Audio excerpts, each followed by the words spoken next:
प्रभु जीशु को जानिला परे मध्य आम को जीवन रे आमे निजे कहीं दुख आणुछु कष्ट आणुछु। मोर कहिबार अर्थ हैला मो प्रिय माने आज भी अनेक व्यक्ति अछंती जो माने कहंती सब किछि नष्ट हो गलानी, रोग आसी खाई गलानी, देखिला बेलकु रिपोर्ट नॉर्मल थिबो, रोग माडी नथिबो, एमिति सुधा हेलानी।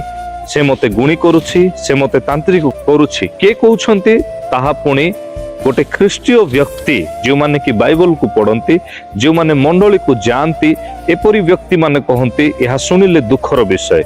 आज मु आपनको उत्साहित करबा पई चाहे जेउ दिन शैतान होबाकू बाछि थिला आ ठीक सही परमेश्वर कोन कले ना सही शैतान को विनष्ट करबा पई गोटे नारी को बाछिले आ सेही नारी जे कि माता मरियम थिले। मो प्रिय लोक माने आ ताहांको कुहा गला कि तुमे कौन करिवो ना ताहार मस्तक को तुमे चूर्ण करिवो। मरियम समर्पित हेबा द्वारा प्रभु जीशुଙ୍କ द्वारा मस्तक को चूर्ण करा गला। मस्तक रे कौन अछि? पाटी अछि। मस्तक रे कौन अछि? दृष्टि बा आखि अछि, कान अछि। बाहिनी भूत प्रभु जीशुଙ୍କୁ पचारे मु केउ जागा को जीवी, परिशेष रे घुसुरी मान को भीतर जीवा पाई से परमिशन मागे।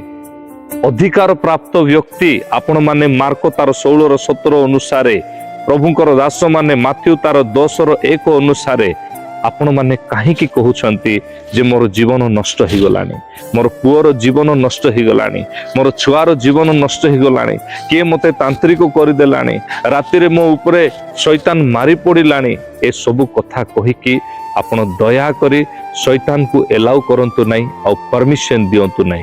जो मस्तक को चूर्ण करा जाई अछि आउ ताहा को चूर्ण करी आज ईश्वर को वाक्य अनुसार आपण मान को पाद तले शैतान को रखा है, ताकू मुंड ऊपर जगह देके आपण को जीवन को आपण नष्ट करंतु नहीं। Thank you. प्रभु समस्त को आशीर्वाद करंतु।